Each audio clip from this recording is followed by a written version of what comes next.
Welcome to the Barfly Tailgate Show. You already know it's live. It's done by Barflies, for Barflies, and all the other Bears fans out there. We got a couple guests joining us today. We got a nice little, packed show for you for Packer Week. Whether you're on the left side or the right side, Mitch comes back. The Mitch is back. He gets his chance to redeem himself. And either way, at the end of the season, Matt Nagy's probably going to be fired. Today, we have joining us in the room the bearded Bears fan, AC Aaron Current. What's up, man? What's going on, fellas? It's getting cold down here in Kentucky, and my team on Saturdays ain't showing up, and we'll see what happens with my team on Sundays. I go through this thing every week where Monday morning I'm like, we ain't got a shot. Then by Wednesday I'm like, all right, our defense shows up, we're gonna be all right. And then by Friday I've talked myself into a W again. We'll see what happens, man. I'm excited for Sunday night, man. Sunday night football, prime time. Everybody watching. It's time to bear down, man. I know, man. We need to get after it. And either way, it's not like the Packers have looked that great as of late. And Mitch coming back. I mean, I don't know, man. It's just there's too many things to make you be like, yeah, we're gonna win this one, and then we'll see Aaron Rodgers here and see what happens. We also got Mr. Mike Schaefer joining us. Mike's going to join us for the rest of the season on the Barfly Tailgate Show, and hopefully well into the future. But I know that also goes against, stadiums opening back up, Mike. But we love having you on, dude. What's going on, brother? Good to be back. I think this is my third show with you guys. Always a good time. I don't know who's got more pressure today. Is it me? Or is it Mitch? Both of us just getting tossed into this thing. I feel like I got a lot of pressure to perform here. I don't know if it's me or Mitch that has more pressure on them. But like I said, it's always good to join you guys. I've got the badge of honor ball up on the wall over here, proudly displayed. So excited to talk Bears football, what I believe to be probably the most important game that the Bears have played in the last couple of seasons. So it's excited to talk Bears Packers today. Yeah, for sure, man. I mean, it's either the season's over from here and really that's it, right? Or there's just this reawakening and the Phoenix rises from the ashes and Trubisky goes on this. Yep, Trubisky, I got mine too. Trubisky goes on this like run here and who knows, man. I mean, this will be the first time that he's with Bill Lazor too, though, calling plays. So we'll see how all that goes. Our boy, Mr. Ryan Badgley, he's a little under the weather today. We know he's in the chat, I'm sure, listening. Nurse it back to good health, buddy, and we'll see you shortly. Like I said, we got a packed show for you guys today. We got the tank, Mr. Jarvis Courtney, joining us.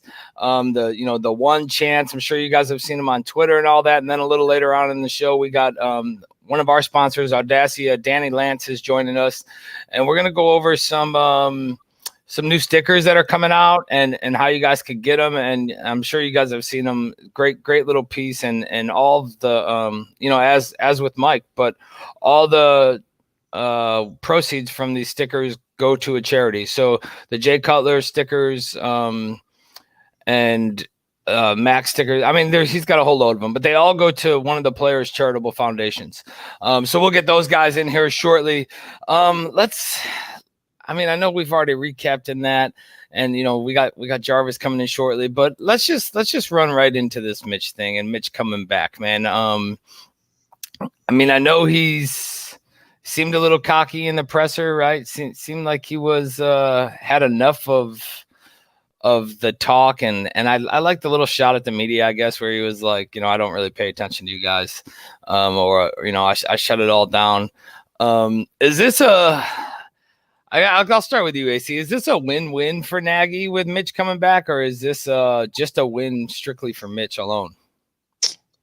We'll have to see how it plays out. If Mitch comes out and plays well, obviously it's a win-win for Nagy.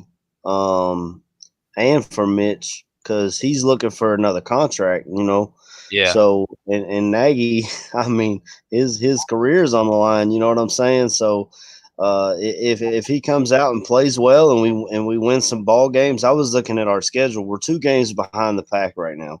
So we win this game and go on a little run. Then we play the Packers at the end of the season with the division on the line. I'm just saying that would be like you couldn't write a movie script any better than that. Bears Packers playing at the end of the season for a shot at the playoffs. You know what I'm saying? So to me, it's a win for both of them if they play well. If they don't play well, I mean, we hit and reset this offseason. You know, and to me, I would bring in a new GM. I don't know if I want Ryan Pace picking another quarterback and having 1 year with said quarterback, and then maybe looking at a new GM and coach to come in with a quarterback that they didn't pick or anything like that. So to me, I mean, it's win or go home. It's like the playoffs, man.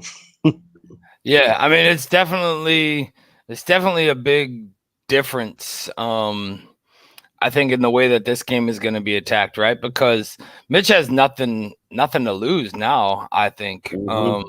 I mean, he's already been benched. He's already, had his, I guess, taken his lumps. I mean, he was 2-0. He would have probably been 2-1 in all honesty, right? I don't know if Mitch comes back in that Falcons game, but he's 2-0, 3-0 as a starter, but he really didn't win that last one. Foles kind of did that for him. But to be sat down at that point, and then even from Mitch's interview perspective to turn around and say, I felt I was just getting started and just getting it going. It's just I guess a shot to him and his pride, and I feel like what his mentality of if he believes he's actually viewed as an NFL quarterback. We got a little of the Mitch interview we can drop in here now, and then we'll get thoughts on it here shortly. So let's go ahead and throw that in there if we got them ready and ready to go, and we'll talk about it here in a second. Yeah, I think more than anything, I was caught off guard. I think in the beginning of the season, I was just starting to build some momentum, and then it kind of felt like a blindside, and then I just had to embrace a new role. In the first couple of days, it sucked being in that role, but I was trying to just continue to keep perspective and think long term, and I want to play in this league a long time, and if I want to do that, there's things I just need to continue to get better at. And at that point, I just changed my mindset to embrace practice. I was doing my job in the scout team, just trying to give a defense a good look, taking a lot of pride into that and preparing them for the weeks. And defense has been playing really, really well. And I felt like I was a part of that being on scout team and just leading those guys on the scout team and giving them good looks. And I did feel during those weeks, I got better as a player, just testing different throws, leading the offense and seeing a lot of good looks from our defense and going against them. So it was tough. It was an adjustment, but I was always hopeful for another opportunity. I like what he talked about there about testing different throws. As a starter, your main concern is to take care of the football. So on scout team and in practice, and going against our defense, it's one of the best defenses in the league. So who better to learn from? As far as going against our defense, so testing different throws, little side arms or what have you. I feel like that's great for Mitch going forward. He can see it on the practice field of things he wants to try out and go forward from there. Do you guys think that he was truly blindsided? Like that's kind of a statement that was what that drew headlines, but I feel like he had to have seen it coming. There's no way he didn't.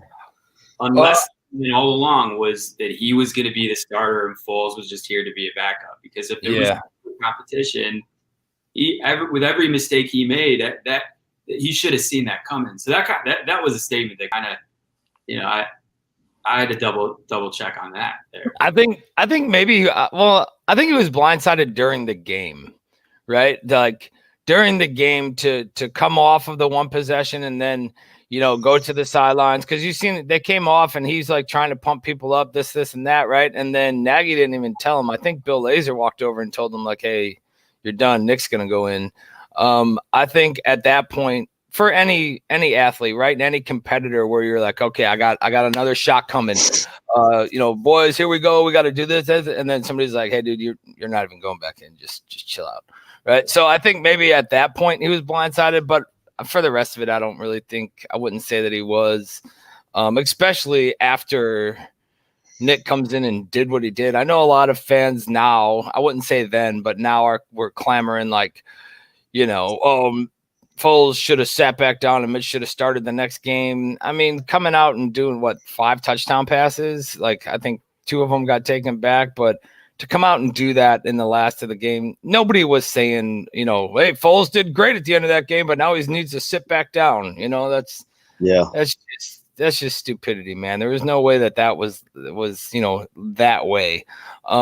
Granted, I think a lot of us have said, and I know a lot of people have said, but Mitch will make the offensive line look better. He's not a statue back there. He can move and get to, and scramble. But then again, I mean, we'll get into a little later. The Packers really don't bring a lot of pressure. They don't bring the pressure that they were bringing in years past. They don't have the sacks, set up. They don't have the pressure percentages. And this might be a good game for him to go ahead out there and get it done. We got a little clip here on what the Packers defense brings. So let's throw that thing in there, and then we'll talk about that here in a second.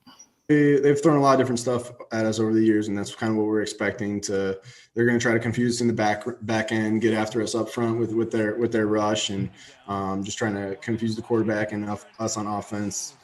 Play predominantly zone and make us find those windows and throw on time, and just be very disciplined in our route running, and we got to be on the same page. So we're expecting to see a lot of different looks. We got a lot of respect for this defense and Coach Pettin and what he's done over the years. But when we get our opportunities, we got to take advantage and find ways to score points.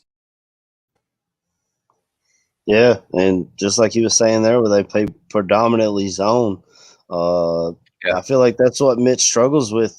I mean, when he plays the Lions, I guess not anymore. Matt Patricia's out the door, but he likes to run a lot of man-to-man defense, and Mitch kind of carves them up. He trusts his guys, and then when they're playing in these zones, that makes it harder to run against as far as your quarterback rolling out, because you got people in space rather than people on people.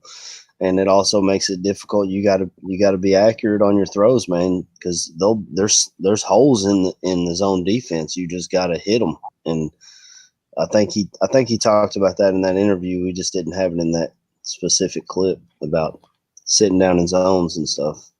Yeah, and I mean, this secondary for the Packers, it's not like they're a joke. You know what I mean? These are King, Alexander. You know what I mean? You got Adrian Amos back there. I think they're going to have to attack the underneath, attack the short game, which is something that Nagy likes doing anyway. I know we've talked about there hasn't been any drag routes. There hasn't really been slant routes. They haven't really been attacking at that point. Mike, what do you think Mitch needs to do in this one, man, in order to come out and move this ball downfield and get it going? Yeah, I mean, I think just having him in the game is going to keep the offensive line fresh. They're not going to be protecting that pocket the whole game, but the Bears need to let him be Mitch today. And, we've got to see him get outside, and we got to see him run the ball a little bit. There's no doubt in my mind that the move had to be made. Yeah. The offensive line is just getting crushed. And Mitch, regardless of who we're playing, is the right guy. They just got to let him play his game today, and let the rest kind of fall into place. Yeah, and hopefully we find that with Laser. You know what I mean? Hopefully we find it to where he allows him to do it, man. Here he is against the Pack. Kind of just picking it apart, I guess. That one was to Montgomery coming out of the backfield. I mean, we'll have Miller and Montgomery back today.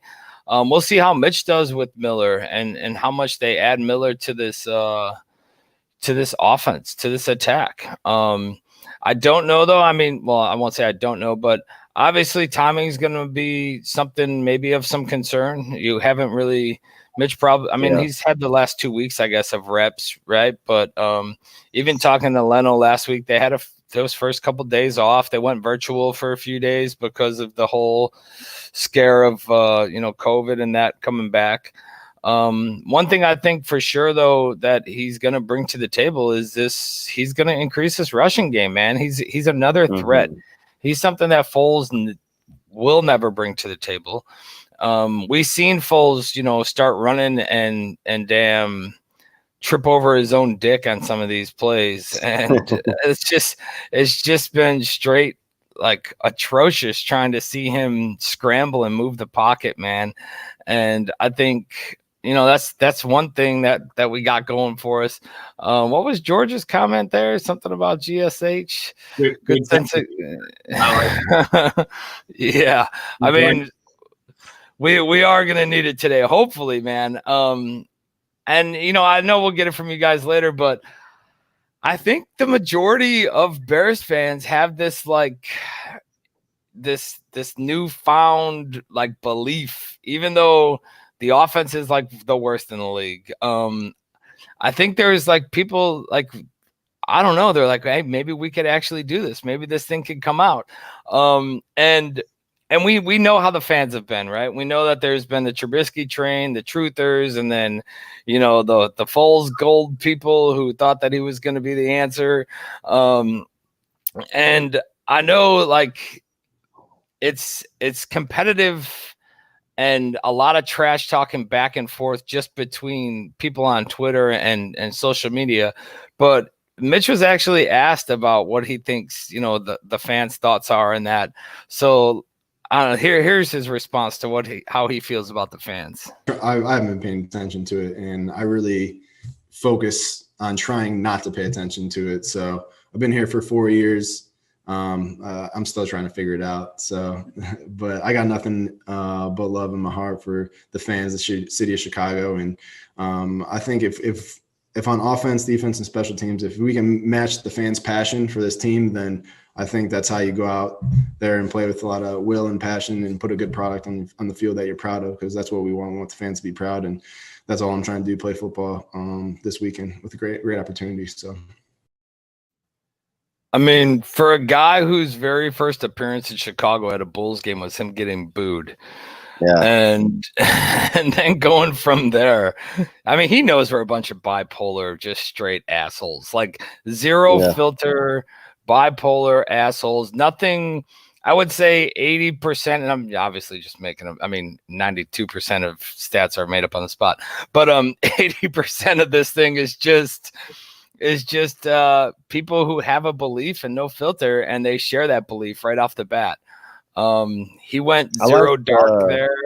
Yeah. Go ahead.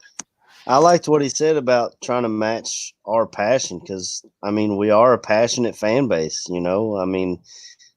Mike can tell you better than I can, because he's there every week. You wake up at the crack of dawn to go watch a John Fox coach 3-win football team, you know what I'm saying? And where else do you see that? But the other teams that you see that from a fan base are winning ball games. Like the Steelers always travel well. The Packers travel well. You know what I'm saying? But these are historical franchises with a lot more Super Bowls than we have. You know what I'm saying? So I can understand exactly what he's saying about a passionate fan base and trying to match our passion on the field. And I think he hit it spot on. Yeah, it's a good point. There's a hashtag that usually trends throughout the season. It's Bears fans deserve better. We do deal with it. And so as part of the show that I did back in 2017, I had an opportunity to talk to George McCaskey about it. And I said that same thing. I said, win or lose, we're here game after game, and we deserve a better product.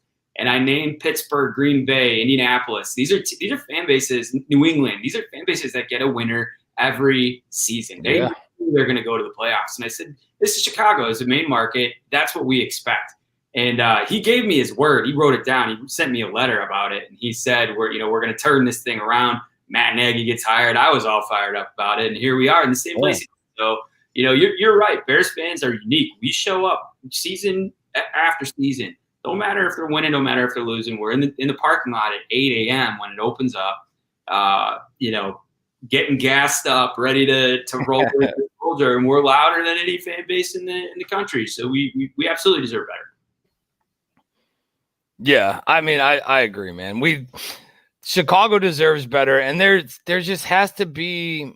It seems like there's so much inconsistency and so much like questionable moves that we get in this little like dwelling to where like with the John Fox thing, right? Like we're like he's got to be fired. Everybody, he's got to be fired, right? And here we go, and then like nothing happens, and why? I guess I'll just get your guys' opinion, right? Like, why is it that this team just doesn't fire coaches mid-season? Like, they just don't like change that much, or like what is it that this team just can't? I mean, we seen Detroit do it yesterday. You know what I mean? What is it that this team just can't fire a coach mid-season? Is it like, are they just like the fans where the ownership believes like, hey, we can get this back? You know, it's coming. Like, or what is it that we just can't seem to fire a coach mid-season? Ted Phillips, maybe. I don't know. I mean, he's the common denominator, right? Since 85. But I think that McCaskey's fallen in love with personalities. You know, it came out this week. I forget where. It was a rumor that they're in love with Pace and his job is safe. Like, you got to be kidding me. As a fan, Right. You know, he gives no shits about us as fans, just giving up draft capital, take shots. I think he's egotistical. He's trying to like swing for the fences and hit a home run, and he just keeps on whiffing.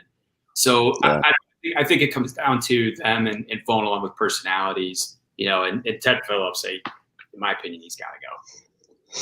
Yeah, I agree. It comes from the top all the way down. I mean, Ted Phillips has been in his position since 99, and I think we have like 5 playoff wins since he's been there or something like that. And that's just it's not good enough. And I met George McCaskey in Cincinnati, and that was the year we drafted Roquan, and he had held out. And I was like, we got to get Roquan locked up. And he was like, we'll get it done. So I don't know what you're talking about, Mike, where he's like, he seems like a fan just like us. He's as big a fan as we are, and he hates the Packers just as much as we do. And to me, it's envy. I mean, they have 30 years of Hall of Fame quarterback play, and we can't seem to find a single one. But are we even looking? I mean, granted, we moved up and we drafted Trubisky, but what the hell have we done? We haven't done anything. We've protected Tyler Bray, and we have 2 quarterbacks that one we traded for, the other one who's in the contract year, and both of them had injuries, and we brought Deshaun Kaiser in for a workout, and then he ended up signing, I think, with the where'd he go? The Browns, the Titans? Yeah, it's the Titans. Yeah, and like, granted, it's not like a bunch of Bears fans were happy about him going there or coming and trying out, right? But you had a lot of Notre Dame fans who got happy about it. But at least they did something. I was just glad that they made a move and did something to kind of beef up the position, right? But even after they didn't get him, they haven't done shit, man. They're like sitting back. They're just like, well, we'll see. Tyler Bray will be okay. Tyler Bray's not going to be okay. The dude isn't going to be okay with like on all-pro offensive line. He's not going to be okay. Like, I don't understand why the hell we feel that that's the case. But, speaking of offensive linemen, joining us shortly, we're going to have the Tank. Jarvis Courtney will be joining us here in a couple minutes. And, we'll get his story, his one chance. I know a lot of you guys on Twitter have been following him, so we'll have him. But the last one we got is a little clip on Mitch and how he's improved throughout the demotion, I guess you would take it. And like the injury and how he's improved along the way. So let's drop that in here and then we'll hit it. When you're not in the starter role, people aren't paying attention to as much. They're not catering to how they want you to get better or evolve. So there was a little bit where I felt like I was on my own, and I was like, I got to find ways to continue to push myself and get better. And I think I actually thrive in an environment like that because it's back to where do you want to be? Where do you want to go? What do you want to do with your career? And I was just finding ways to push myself on my own, whether it's get up earlier or doing more recovery, working out more in the weight room or studying more film, whatever it is, continue to find ways to get better. And after the first couple of days, I really embraced scout team, and I was testing throws that I wouldn't normally test if I was taking the starter reps. And I felt like that was a lot of fun, especially going against our defense, who obviously very, very good and talented, and it's tough to complete balls on them. But when you go out to practice and you're completing a lot of balls and making a lot of tough throws, I feel like I was progressing as a player. So I was just in a space where I wanted to push myself, continue to get better, and I feel like that's where I have grown over this period of time. Hearing him say that, like, this is the first time in his career where he's like on an island. Yeah. Right. Since he got drafted, this is the first time the attention's not on him. And maybe that's the wake up call. But for him to say, maybe I just need to work a little bit harder, that's not the answer. I mean, everybody knows he's one of the hardest workers on this team. Like, that's why the players love him. He's in early, he leaves late. Like, there's never been a question. He's got to put what he's learning into play. Like, he's got to learn from the mistakes. Got to change. And maybe it will. Like, maybe this is the wake up call that he needed. But that sort of stood out to me that he pointed out that I finally felt isolated, and it's on me. It's not on everybody else, but it's on me to figure this thing out. So that gives me a little bit of hope going into tonight. Yeah. And I'm a Mitch fan, man, and I think he should have been starting the whole time. Granted, after like the second game or Foles' first start, I thought after that game Mitch should have been back in. But one thing that like bothered me about this is he's like, well, now I get to spend time in the weight room and I get to do this and do that. Like, you were an NFL starting quarterback and it wasn't your first season. What do you mean now you get to do these things? Like, those are things that you should be doing on top of being ready for this damn game. So that part, I think maybe he was just reaching for an answer. I don't know, but that part kind of bothered me where he was talking like, well, I got to do this, got to do that, right? I like the fact that going up against the starting D, I think they should probably do that more often. Like, of course you're going to look great if you're playing a JV team, you know what I'm saying? But go up against some viable like secondary and starters and see what you got from there. So I don't know, man. Half of it was like, whatever. But I think, of course, if nothing else, there was a little bit of humility, and made him strive to be better. What stood out to me about it was when he was talking about more time and looking over tape and stuff, and hopefully that will help him read defenses better, and he can learn from Nick Foles' mistakes or his prior mistakes. If he went back and looked at the tape against, say he went back and looked at the tape against Green Bay from last year, and he said, well, this is how I could have done this different, blah, blah, blah. So that was the biggest thing for me. And I think he was kind of taken out of context when he said, I can finally hit the weight room. Just he had more time to hit the weight room, more time to look at the tape because he wasn't taking those first team reps, and he was even injured for part of that. We just need to need to hope he doesn't get injured this week. You're probably right, man. And I see Ramon's comment in the chat. I probably am looking too far into it, right?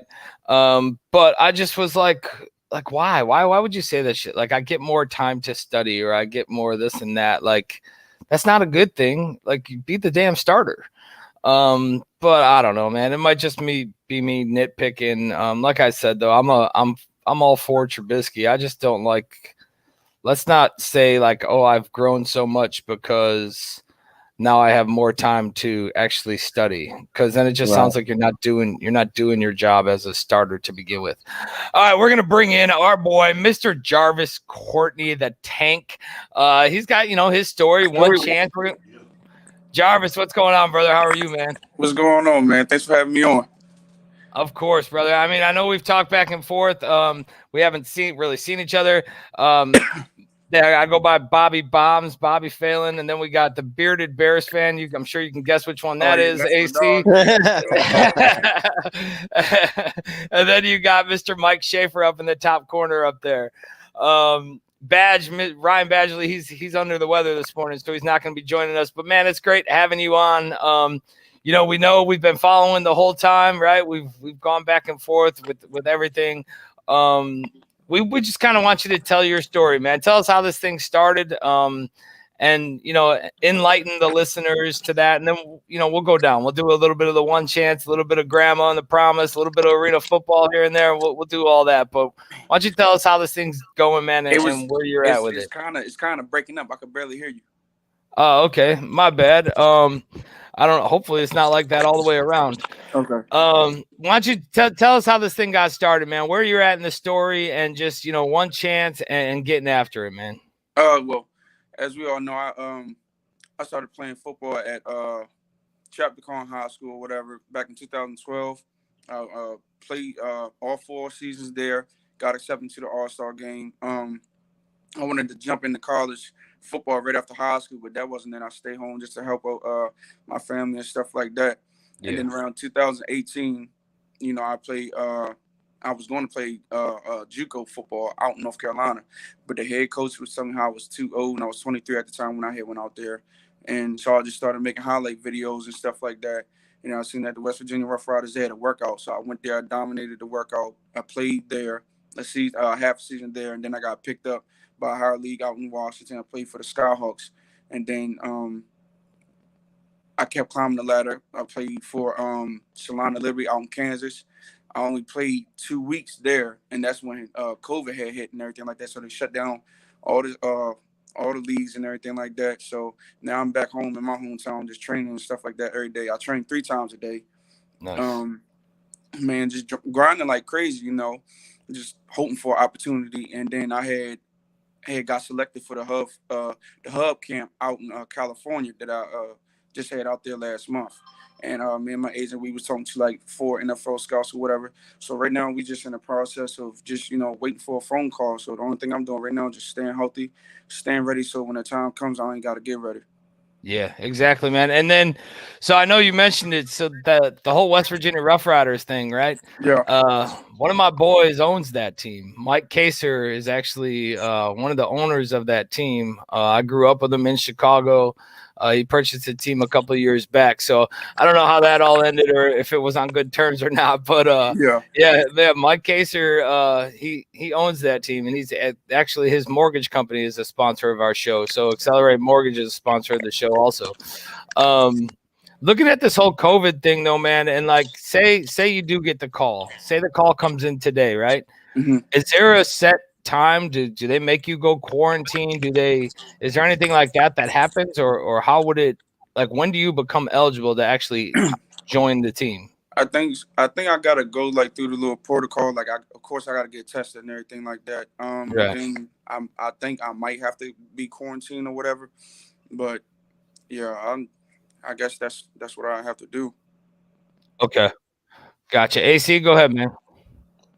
So you spent a little bit of time in the Arena League. Have you looked into the Canadian Football League or anything like that, or what's Yeah, the? I did, but it was just so hard because everything was just shut down.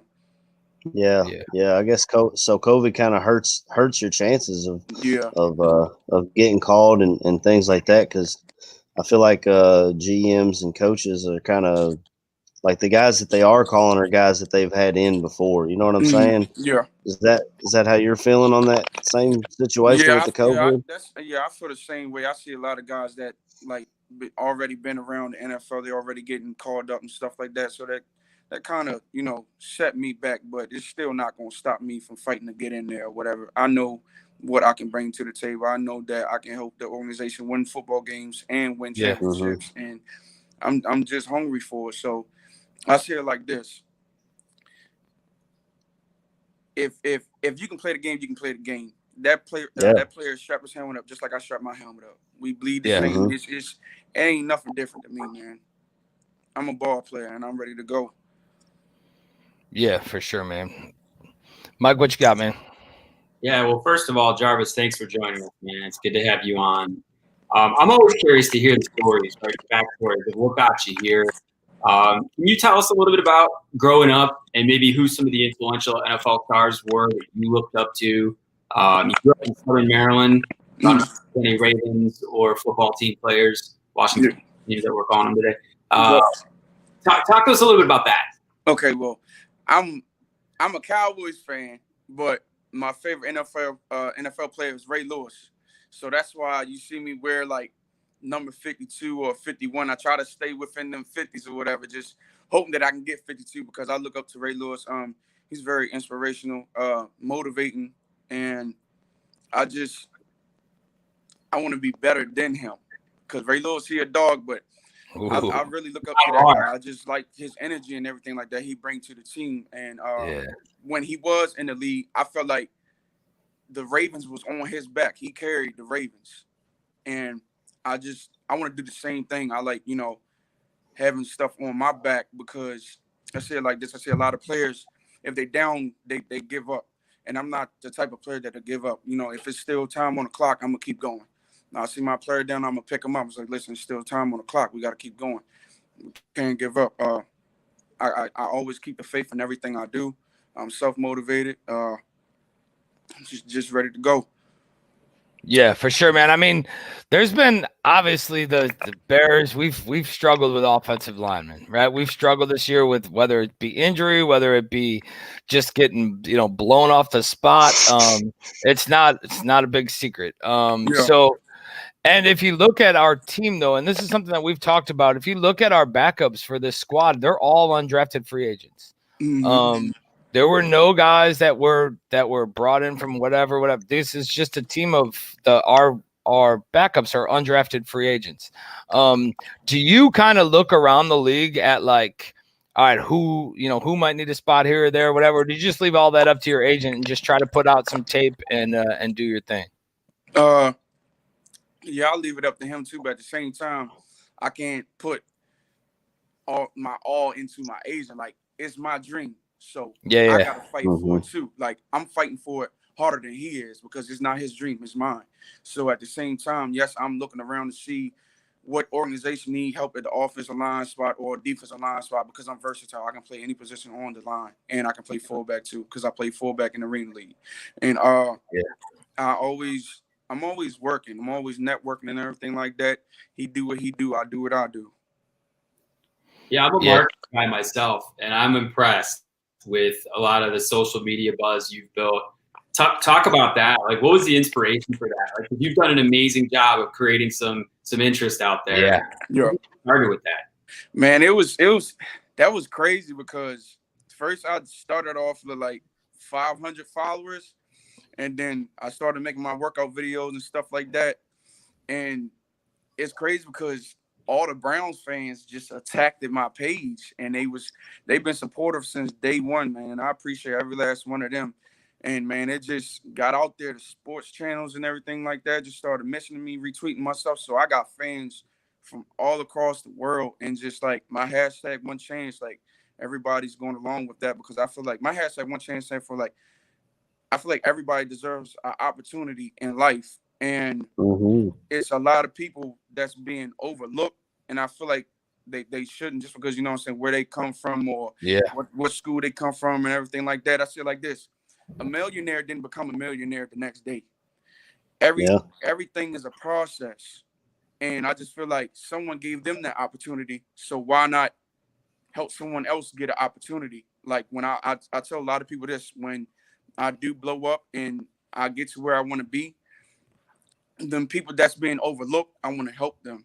And then I had made a statement to where I want to, when I'm done playing football and everything like that, I want my own gym and everything like that, and help the family's child that if they got a dream and their family really can't afford a trainer because trainers be real high out here, I want to be able to train their child for free because I know how it feels to come from nothing.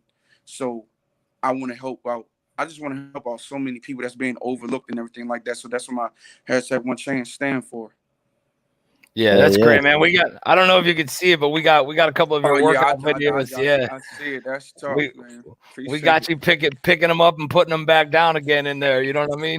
Yes, and dude, there's just the whole thing with with your story, and you obviously became a fan favorite quick, right? And you like, I mean, we got Heidi. I'm sure you know Heidi. Everybody knows old Heidi. Heidi's in here. Yes. So glad you guys have Mana, and the chat here is blowing up with you in there, man. And if you guys aren't already, go get on Twitter. It's at Frank_Tank_52. Give him a follow, share, spread the news, man. I want to play like a little game here real quick, right? So I'm an NFL GM, and I call you up, and you come up to my office. Tell me what I'm getting from you, and then tell me where you actually want to improve. When you getting the best offensive lineman in the nation, I don't never look at someone as better than me. I'm gonna bring just the hunger to the game. I'm gonna make the next person even more hungrier, self-motivated. Um, I'm coming to win. Like I said, I never strap my helmet up to lose to no opponent. I'm gonna help the organization win ball games, win championships. Whichever organization that I'm on, I'm going to win a championship with them. The quarterback, he's gonna have as much time as he want in the backfield. I don't even want my opponent to be able to breathe on my quarterback. I'm just ready to go, man. It's just I'm hungry for it. I'm hungry for it. And as y'all can see, I'm ready to go. Yeah, man. We believe in you. We're supportive, man. We believe that you get that shot, man, and you're gonna do something. And just the infectious attitude and what you bring to the table, man. We definitely appreciate it. You got it. Before we let you get out of here, man, you got any plugs or any people you want to shout out or say hello to anybody or anything like that? Man, shout out to my whole fan base for real, including y'all, just everyone that's supporting me all across the world. It's a blessing for real, because I didn't think that I will, be able to come this far. Like, coming from where I come from, not a lot of people make it out. And it's just a blessing that when I say on my Twitter, like, while I'm grinding, my fans make the noise for me. They plug in the sports channels, they tag people, they tag GMs and football players and stuff like that. They do that for me. So I see that's the definition of loyalty to me, for real. So that's truly a blessing. So I appreciate every last one of them. Yeah, absolutely, man. I mean, we got everybody in the chat. Ryan Pace called us, man, right now. Get him a Bears jersey, this and that, dude. We absolutely would love to see you in a Bears jersey. This whole city here is about passion and heart, man. And they're quick to put you on their shoulders, right? And they're also quick to to kick somebody and tell them what the hell they need to do. But either way, the passion that comes from Chicago and just everything about the sport, man. I think this following for you, Chicago, are a bunch of non-filter, straight, tell it how it is. And we really look forward to seeing you on the NFL field one day, brother. And keep chasing it, man. One chance, keep chasing that dream. And big things coming for sure, man. Yes, sir. Appreciate it. Thanks yes, for coming sir. on, All right. brother. Thank you, Jarvis, man. We appreciate it, brother. And we'll we'll have you on again. We'll talk next time. And then, when you get that Bears uniform, we'll see you on the sideline. We'll be down there with you. Yes, sir. Appreciate it, man. Thanks for all right, man. Take care, man. Appreciate it. There we go, guys. That was Jarvis Courtney, the Tank. Great story, man. Just great story all around. And I honestly, so here's when I first seen this guy, and I told Badge, when we first had seen a couple of videos, I see this being like one of those damn Disney movies one day. You know what I mean? Where it's kind of starts out and builds, and then there's this just great ending, dude. Like, that's how I see this happen, playing out. And I could be totally wrong, who knows, but I just think of maybe not The Blind Side, but just a movie about grit and determination where he just keeps going and keeps going and keeps going.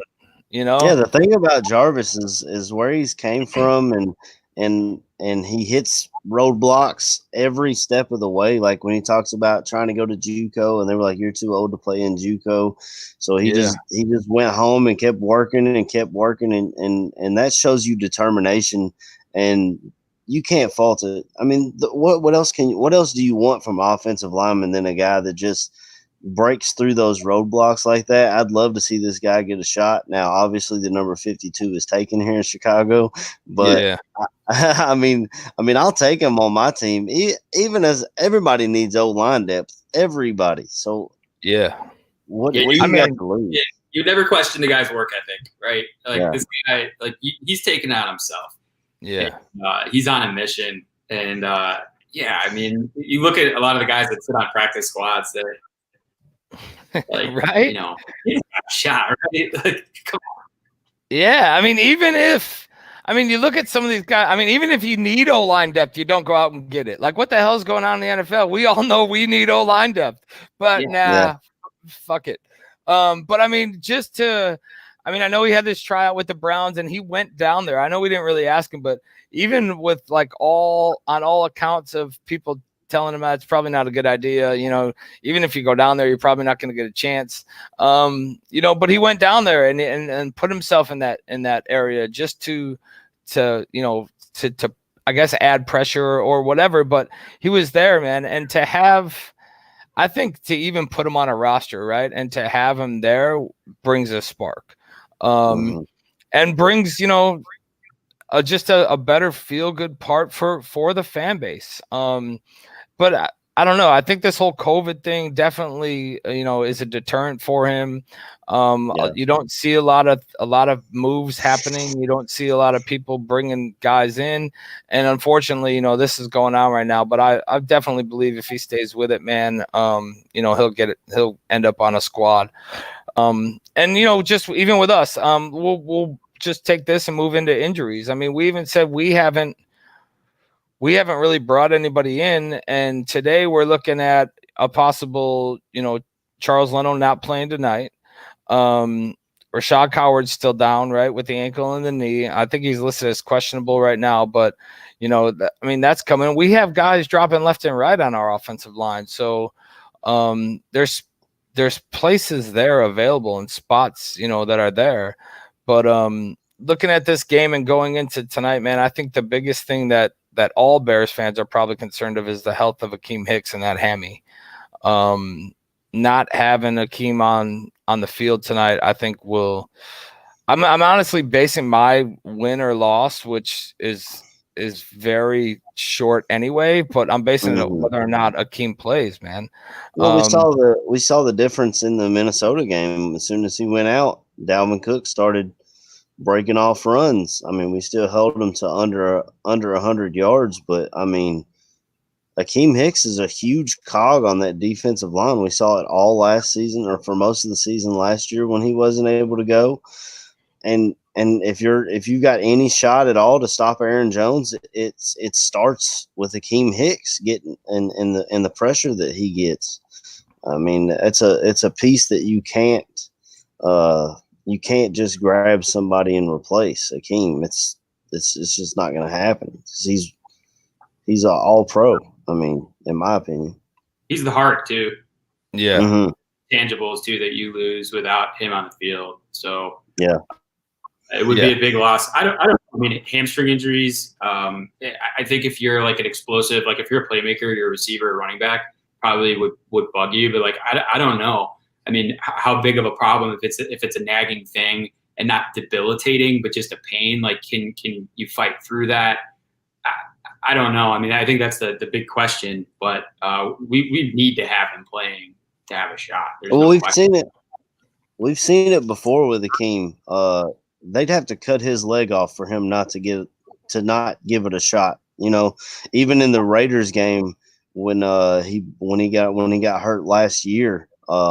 He was, I feel like he was having issues going into the game, and he was, he's just going to bust his ass. And like I said, you're going to have to cut his leg off to make him not at least give it a shot tonight.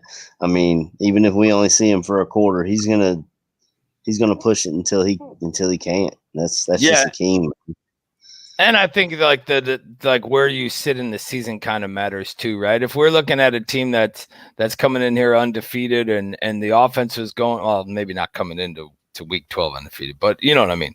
Like that was on a roll. If we were on the opposite side of the spectrum right now and there was all this fire and stuff going, and now this big Monday night game for the battle of, who's first in the NFC North, I think that kind of spikes it up a little bit, man. I think that kind of changes, whether or not, the determination.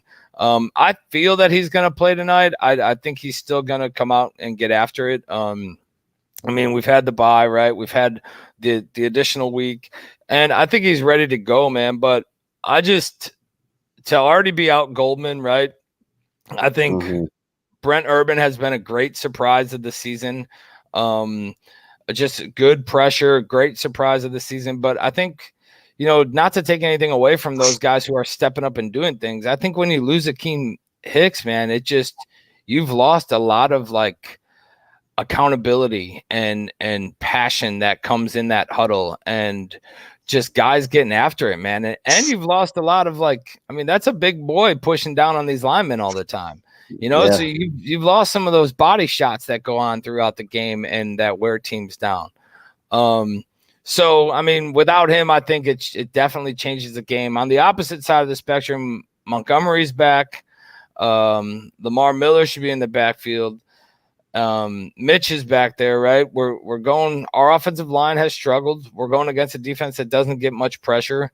You know, and who knows? I mean, there's a lot of things that could happen in this game. Mitch could come out and just explode, man. But from the injury standpoint, I think like we said, the biggest thing is Akeem and the possibility of him not making it, man. Yeah. Yes. Steven asked or says in the chat about Denver and the quarterback situation. What would we do?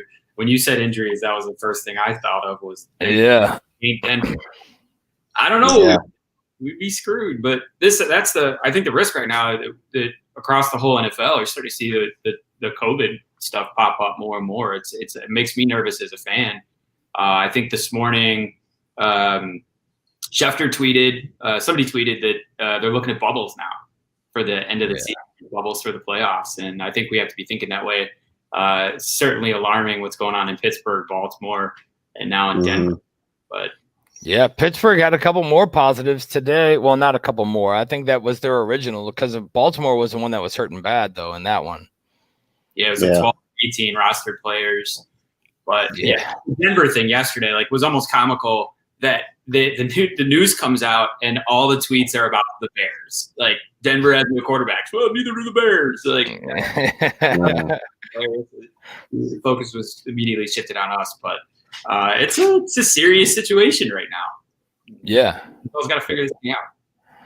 I mean, as for his question, how would the Bears handle it? I guess they would give it to CP, or you'd see the Tyler Bray show. But if you're saying absolutely no quarterbacks, I think you'd have CP back there with Miller. You'd be running a little single wing, and you would have probably Miller, Montgomery, and CP would be your three-headed backfield, all in there at the same time going. Running the option. Yeah, just back and forth. And I don't know, man. I honestly feel that I almost just went off on a little F-bomb tangent. I honestly feel that Nagy would be like, oh, well, now we're going to have to go. And it would be like, he would feel that was his saving grace for this season. That happened, and somehow he was saved because of, I mean, I didn't have everything I should have had because of COVID, this and that. No, dude, you're on a 5-game losing streak, or 4, whatever. And that's not a reason to, your little scapegoat of it all. But I don't know. I mean, it's not like we would see much more out of the offense, right? It can't get any worse. That's what I was about to say, man. Like, I don't know. That would be a better option. But you're right. It would be so Bears for that to happen, where it's like, well, okay, I guess we got to run with these guys and this, the management team for another season. Yeah, dude. And it like you said, so Bears is Trubisky putting up fucking 35 points tonight. And then, whatever, this whole thing, have defense get some picks and all this, Bears Green Bay thing. And we go up to Lambeau and beat them, and then we lose to the Lions next week, who don't have a head coach anymore, and whatever, like those are the Bears that have grown accustomed to. Yeah, this movie before. Yeah, we've seen it for sure. Everybody in the chat, in a little while, we're gonna have Audacia, one of the sponsors of Barfly Tailgate Show. Danny Lance is gonna be joining us soon. But let's move into this history. And I know the badge man isn't with us. AC, I'm gonna say one part about it. I don't know if you're ready for a history lesson, but I might just put you on the spot, man. Or maybe not. But either way, Bears have lost 7 of their last 8. The last one that we've seen them win was, and I had to be reminded of this, which is pretty sad, but was for the North, that NFC title game. It was a day after my, well, not, I guess you can call it an NFC title game, but NFC North title game for who was going to take it. It was a day after my birthday. All of us were there for a barroom shindig extravaganza. It was a great weekend, man. Had a great time down there. Like we said last week with Charles Leno on the show, he proposed that day, and everybody was riding high in Chicago, man. Just the whole celebratory everything. And then I think the rest of them I just block out, because they're Well, go ahead. It's the oldest rivalry in the NFL, and I think the record is 99 for the Packers, 95 for us, and like 5 ties. And Buffon covered it on his show in the 90s or up to the 90s. We dominated, like we were up almost 20 games on the series, and then 30 years of Hall of Fame quarterback play has come to just bite us in the ass. And I guess that's not the play, but I am a Kentucky fan, so watching Randall Cobb break loose on us twice just rips my heart out, So we almost lost this game though. There was a little oh, here we go at the end of this game that made you feel like, oh crap, what's going on right now? Man, it's just tough, man. It's tough as a Bears fan to go through.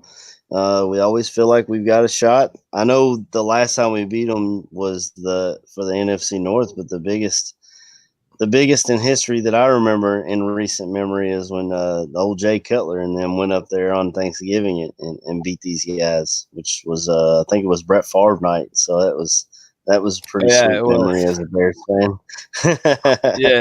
It was the maybe not the retiring, but it was definitely the honoring of Brett Favre night. And they either way we came out with a victory. So I mean, you're right. There has been, right. They've had all these years of Hall of Fame quarterbacks and this and that. They really only have 2 Super Bowls to show for it. But I'm just kind of sick of that excuse though, man. Because it's not like they haven't lost games to other teams. The Buccaneers showed you this year a blueprint of how to beat these guys. You get pressure in Rodgers' face and make him make quick decisions, and we have the secondary to make plays on that if Chuck Pagano will take that and use it, which that's been my biggest disappointment, I guess, with Chuck Pagano, is that we haven't seen him blitzing a lot. He just kind of sits back and hopes to get there with his front 4 guys or 3 guys and lets his secondary play safe, I guess. Yeah, I think that's a key, right? Is throwing some different that's what Indianapolis did last week in the second half. Yeah, second half. Yeah, like they totally changed defensively. They started throwing safeties at them, and that's what we'll have to do, I think, from the get go to have a shot. But definitely for our generation, wrong side of history for the last 20 years or so. You're right, man. We were dominating this historic rivalry for ages, and then all of a sudden, 2 quarterbacks changed history. We've gone through probably 30 in that period.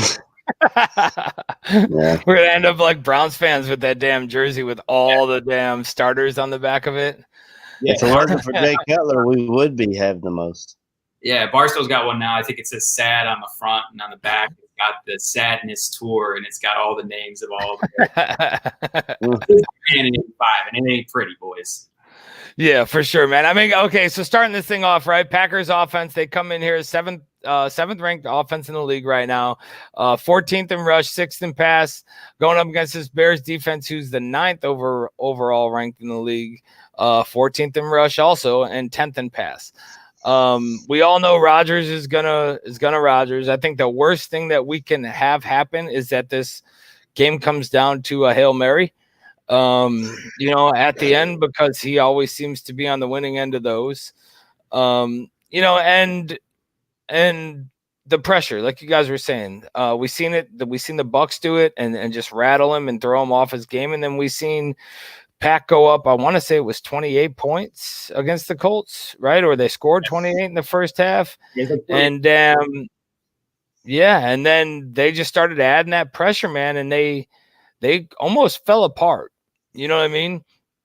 So to get Rodgers frustrated, I think it's kind of the same thing that we said in the Bucks game when the Bears played the Bucks. When you see Tom Brady screaming at the sidelines and getting pissed and flustered, and you know that you got him, you know that you have a chance to beat him. And I feel like it's the same way with Aaron Rodgers. If you get Aaron Rodgers to start yelling at people on his own team and start getting, just pissed off, I think you throw him off his mark and he becomes that, just making wrong decisions, man.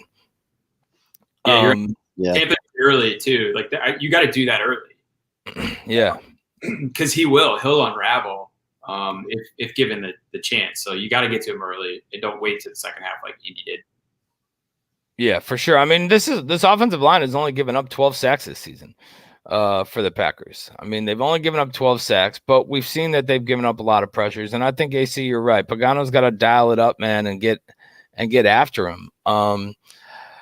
Let me ask you this. If Robert Quinn comes out today, Mike, and gets 2 sacks, has Robert Quinn officially become Leonard Floyd? Who is Robert Quinn? Yeah, man. I mean, I would love to see anything out of Robert Quinn today. Jesus, this guy's been a ghost since I think his first play against the Giants was a strip sack. But yeah, man. I mean, he's wearing Floyd's number, 94. Looks like a clone to me. Yeah. And hey, Floyd's doing all right out there in LA. Yeah. Why wouldn't it seems like when players leave Chicago, they find a way to look better. I mean, I don't know if it's Nagy or if this is forever history of the Bears, but I mean, Shaheen's not looking like a bust in Miami. He's not looking great, but he's not looking terrible. You got Floyd looking all right in LA. I guarantee you, if Charles Leno gets cut next year and goes somewhere else, he's gonna have a resurgence to his career. And it's difficult, man. It breaks your freaking heart. Yeah, it does. And it's like, where do you? I mean, it's got to be Nagy, right? I mean, the only one who actually got out of here and really didn't do much is Howard. I mean, he's become a viable tool, right? A viable backup option. Give somebody some spells. Yeah, give some spells, some breather. I think he was actually maybe the only one that was better in Chicago than he's been anywhere else. But all in all, does it just show that you can't, like, I don't know, play to your players' talents? I mean, we've seen. That's what it seems like to me. Yeah. I mean, we've seen. Go ahead. That just goes back to coaching. If you're not putting your players in a position to succeed, like we've heard it time and time again. Matt Nagy said, "I'm not here. I didn't come here to run the I formation." Well, you need to run what your players can run. You don't need to. And this offense is falling apart in Philadelphia as well. They they try to do the Kansas City offense, and it seems like the only one that can run it with success for an extended period of time is Andy Reid, and part of that is Andy Reid, and part of that is he's given the players to succeed. I mean, Travis Kelce's aren't growing on trees. You know what I'm saying? It's kind of difficult to find somebody to fill that role. And he's just got horses out in Kansas City, man. Every single one of those guys is a cheetah. Cole Kmet might be a nice place to start. Well, we don't exactly. involved. So that's where I think maybe it is coaching, it is scheme. Like Pace gave him that weapon. We drafted him in the first round, and he's been pretty invisible this season. I don't know if it's a Kmet thing, if it's a practice thing, but he seems like another guy that's like in early, and all the players talk about work ethic. So, like, I think they're trying to get the weapons, but yeah, man, I mean, I think it comes down to coaching, and it's the common denominator and all this stuff. Yeah, I think it's with everybody, like, and everybody in the chat is pretty much shares the same thing, that, you know, it's definitely coaching. I know people, there's people in here saying that it's pace. I don't know, man. I mean, pace, I would say that some of the moves that, you know, have been a little fatter contracts and that than we would like, right? We haven't really seen him make a move like that in the past, where he did with Quinn, to kind of throw all that at him, right? Like, Mac was proven. Quinn, I think he thought he was going to get more. It hasn't really panned out. We've seen him beef up the defensive side. So on that point, I'll say that it's pace. We haven't really seen him go after any offensive linemen. They've made the moves that I think that Nagy had wanted and that he thought were best for the team.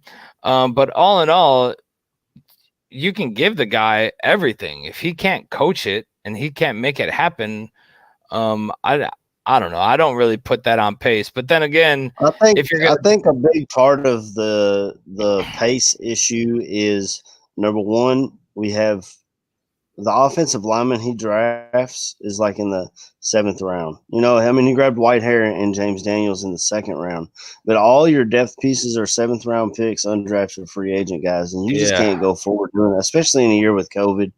And then if you miss on quarterback, man, you could. I mean, how many GMs have we seen throughout the league? You miss on a quarterback, you're done. You don't get another. You usually don't get another shot. So I feel like that's our biggest gripe with Pace. He's very good in those mid to late rounds, finding gems. But excellent in those rounds. If you miss on the 1st and 2nd round picks, I struggle like in this new like world of like sabermetrics and advanced analytics. I'm surprised that there's not a GM statistic, right? Yeah, like, be able to compile all your free agency signings, your picks, your busts, and there should be some sort of a ranking for that. I'm surprised that there's one, but like, it's tough to evaluate a GM because of the number of years that they're there and all sorts of things that are out of their control. But you look at his first round, his first round picks have been terrible. Yeah. I mean, but like Kevin Roquan's the outlier. Yeah. Yep. So, and well, I think just like Mike said earlier, he not only does he miss on these 1st round picks, he trades away draft capital to move up to get his guys. And even if it's not the 1st round, we saw him do it with Anthony Miller. We saw him do it with David Montgomery. I think they traded up this year for Travis Gibson that we haven't seen at all. So he's not only missing on players, he's giving away future draft capital and draft capital for later in the draft, and then missing. So he's cutting his resources and missing. Yeah, but then he's going back and dumping huge contracts into guys that he missed on. Well, maybe not into guys, but into the positions he missed on, right? He missed on Floyd. Go ahead, throw all this money at Robert Quinn to come in. Missed on Shaheen. Throw all this money on Jimmy Graham to come in. Then turn around and grab Komet too. You know, like, if some of these picks would have hit those free agent signings, and this money could have been spent elsewhere. So I'm not on like the Pace bandwagon here or whatever. I think that he's done very well in the middle rounds. I'll say he's probably done. I mean, he'd be up in the top tier of the league for middle rounds, right? But for the beginning, man, and all that, I just think that it's, you know, he's struggled, like just struggled hard. And I still believe, though, that Nagy's gone before Pace is gone. I think Pace stays longer because of, like Mike stated earlier, there's that emotional bond. I don't believe that they have that as strong with Nagy that they have with Pace. And I get it. I get fans aren't going to want it and all that, but I think Pace stays longer because of the atmosphere and the chemistry that he's developed with the McCaskies. And I think that's what keeps him here. Yeah, we saw his record scroll across the bottom at 39-51, and I'm sorry, but as a fan, that's not going to cut it for me. Yeah. I selfishly look at the way he's made these trades on draft day. And to me, it's just spitting in the face of the fans that have put up with this mediocrity for so long, since 1985, to take a swing like he's taken time and time again, and not thinking about just make this team better. Like, it's all about him, and he wants to hit this grand slam on a guy like Anthony, like Trubisky, and like, I don't have time for that. I'm sorry, it's been 30 years or whatever it's been since we won last, and I want somebody else to come in. I mean, they both have 2 years left or 1 year left on their contract. I think they have 1 year. So if you fire Nagy and you let Pace hire the next coach, then is he locked in for an extension? Like, how does that look? Like, yeah, I know, man. And then where do you keep it from internal? Like, I just think there's so many. Like, they've tried all this shit. You know what I'm saying? And they just can't. I still believe that Kyle Shanahan would have been the best signing for us. And then instead of doing the whole, hire Nagy, bring in this guy to help him along the way, bring in this guy to talk to him about, coaching and player personnel stuff. Like, you could have had Shanahan in, and he has a life lesson in that thing. He has like one of the best guys you can call and just be like, hey, Dad, I need fucking help. Right. And like, you don't even have to pay that guy. Yeah. You don't even have to pay for that. And I know it's like, hey, what's done is done and it's gone. But I don't even know where they would choose to attack it. And what happens? Like, do they turn around and just say Mitch comes and balls out for these last couple of games? Do they turn around and just say, hey, Nagy's out. Let's give Mitch, we'll keep Mitch for 1 more year. If nothing turns around, then we fire Pace too. And then we turn around and we have a whole new quarterback, GM, head coach. I don't even know if that's the best option. You know what I'm saying? But it's just, there's so much things here, man, that I think if we turn around and blow up right now and kind of run off these last 6 games with, say, maybe 5 wins, or we make a playoff spot here, so much of it's going to get brushed under the rug, and we're going to be in the same position next year looking at each other like, how the hell did this happen again? Yeah. I don't know. Maybe we need something, a little movement here for a new coach. If you're in the chat, drop your names. Who's the coach you want? Throw some names out there. Let us know who is your saving grace for this Bears team. We're going to invite in one of the sponsors of the Barfly Tailgate show, Audacia. If you guys haven't seen this yet, you need to get on Twitter and follow him. Joining us is Mr. Danny Latz. Daniel, what's up, brother? How are you? What's going on, guys? Thanks for having me. Oh, of course, man. Definitely. Like I got a whole load of stickers up here right now that I recently got, but these guys are coming in and doing this thing, man. There's some newly drafted guys that they already got stickers out for. It seems like, you get one key moment in a game, like one of these or whatever, and the stickers there next week. Why don't you go through this, man? Tell us how you guys got this thing started. Tell us about, like the proceeds and all that, and just give us a quick rundown so everybody listening knows the deal with Audacia. Yeah, well, appreciate it. Thanks for that intro. It means a lot. But sure. Yeah, so our company is Audacia, and essentially what we've been doing is we've been selling stickers of.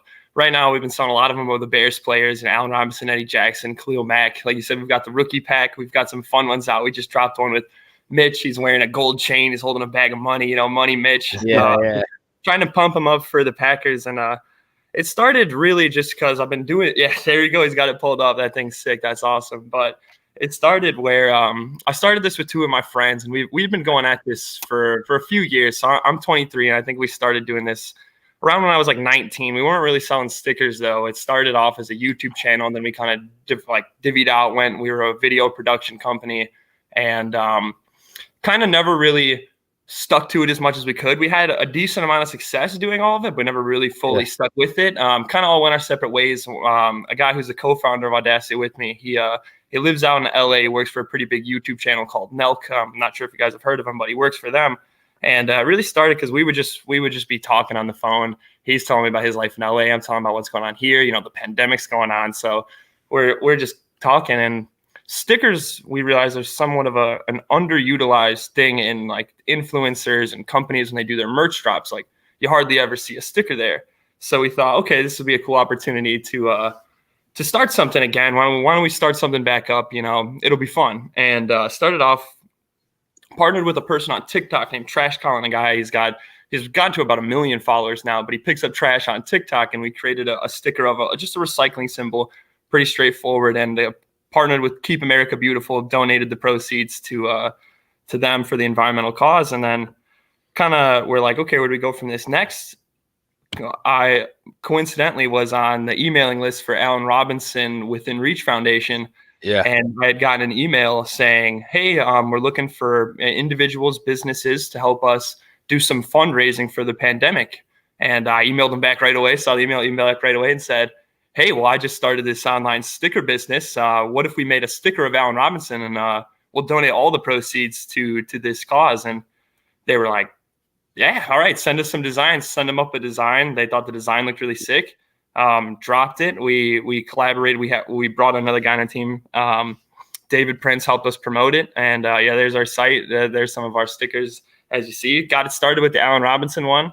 Got a lot of great feedback from there. A lot of people really were liking the Allen Robinson. So from there, just said, let's keep doing this. Then we moved on to Eddie Jackson, partnered with his Remain to Reach Foundation.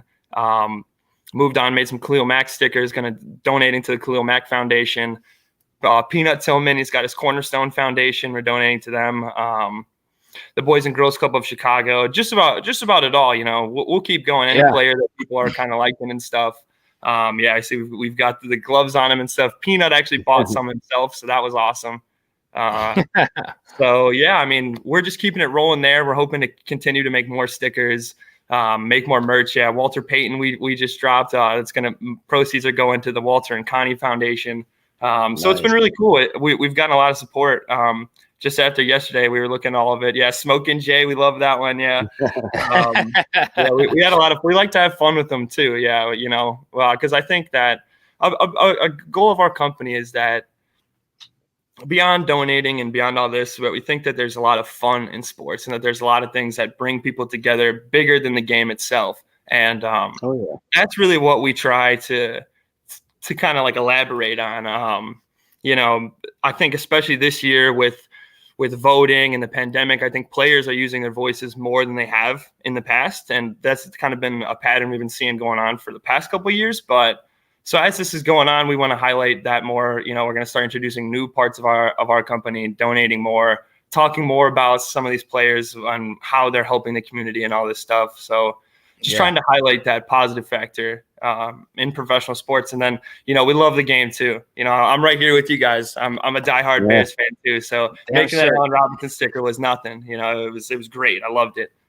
Yeah, Danny, I wanted to tell you, man, and I know the guys are gonna have some questions and stuff for you here shortly, but I wanted to tell you, and I'm not sure if you're totally aware, but even though Ryan's out, he's a little sick today. Badge is a little under the weather, and he's down today. You and Audacia are the badge of honor of the week on the Barfly Tailgate show. Yes, that's good. So the ball girl, Jamie Dragani, will be doing up a ball for you guys. We'll be sending it your way. Just the selfless acts, the total selfless acts of, this is something where just like Mike, where you could take this and literally just be bringing in all kinds of money. You're taking a lot of these proceeds and you're donating them back to these foundations and to, like the single foundations that the players have, man, that are all for good causes. And I believe the relationship between everybody started with the whole Within Reach thing. Because as we're sponsored by them also, and I think we ended up on the same email chain, and then it was just probably boom from there. And Badge is great at finding these things, man, and going out there and doing this homework, man. So we greatly, appreciate everything you do, not only, as a company, but as men and continuing to give back to the communities and to all these foundations, man. So congratulations on the badge of honor. And we'll get that football out to you guys shortly. And hit up Badge on the DM, give me your address and all that stuff. I'm sure he'll get it sent over to you. But boys, go ahead. I know you guys got some questions, so whoever wants to take it, fire away. Yeah, I'll hop in. I love what you're doing, man. I think giving back and finding a creative way to give back is so cool, especially now in this weird, fucked up time in our world. Yeah. And so that's awesome. On the business side of things, you're always looking for a way to get customers sticky, right? And you've literally accomplished that, right? Yeah. Tell us a little bit more about the direction of the business and maybe some of the other products or some of the other ideas that you guys have for the next year or so. Yeah, so definitely, like I said, we're trying to focus on those positive stories that we get in sports. So coming from there, we're going to want to introduce, like on our website, introduce a blog. As time goes on, we're going to want to make a YouTube channel, so we can actually film some of these stories, because that's where, like I said, this company initially started at a YouTube channel talking about success stories, and we had some success there, but now we're kind of gone full circle. And of course, we're selling stickers now. We'd love to jump into T-shirts, jump into socks, jump into other merch. So then not only can we donate more money, but I think that it's something, some of this money, Mitch, some of this Smoke and Jay, some of the stuff we have, it's cool. I think that some of the stuff that we've made, I would wear in a T-shirt, just because, it's a sticker. You can only put it on so much stuff. So we want to keep growing our product base, grow the actual, and then grow our content too. So on our website, highlighting, I believe you're the guy who made the gator too, right? Right. So yeah, we've been talking to him. Well, we'll have to stay in touch, but talking about stuff like what you've done, and a guy in the Bears Woods now, he's made his socks that he's donating to the Boys and Girls Club. So there's a lot of people that are doing more stuff than what we're doing. So talk about those people. Mahomes, when he had purchased all those voting machines and had rented out Arrowhead, Roquan buying Thanksgiving meals for so many people, all those stories. So jumping on videos. Hopefully we get to a point where we can do some workouts with some of these guys. I'm totally ready to throw up during a workout with Charles Tillman or something. But yes, so that's kind of the direction we're taking it, just to highlight those stories, and then also continue to help people as charities and help charities in general. I love it, man. Maybe there's a merger in our future. Yeah, absolutely. That's what I said. Look at these two coming together. Yeah.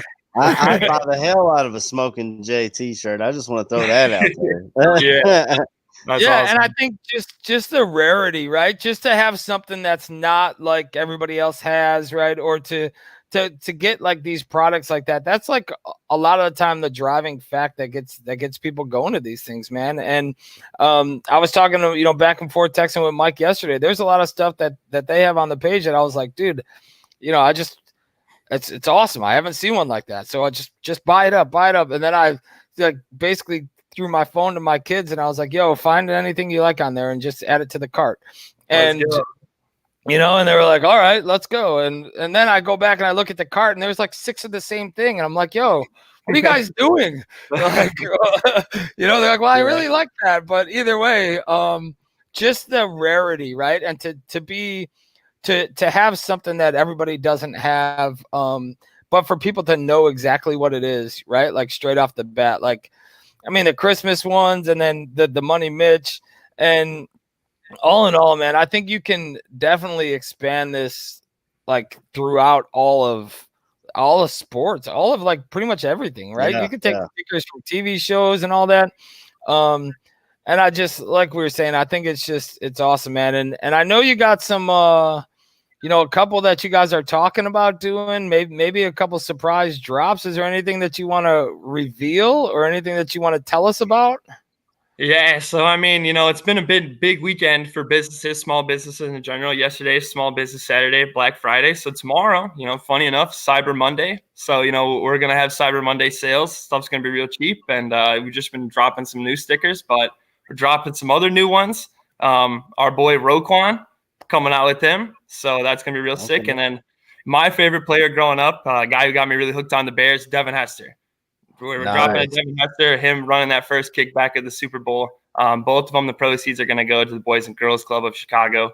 So stay tuned for those. Those are going to be up there. And yeah, so we'll keep it popping. And definitely leave us a comment right on our website if there's somebody that you'd want to see. Hit us up, because we've been taking a lot of suggestions. So a lot of these things that you've seen come to life have been from someone just sending us an email saying, hey, you should make this. And we do. Yeah. That's awesome. I know right now, and we're all Bears fans, but are you planning on pushing this reach out to other teams, other cities, I mean, not the Packers, but like we'll do them last, like the Dolphins and stuff like that. So you can push out your audience, I guess is the word I'm looking for. Yeah, totally. Right now I think we're kind of looking at branching out into more. Probably the next thing will be the Bulls, maybe then the Cubs and Sox together.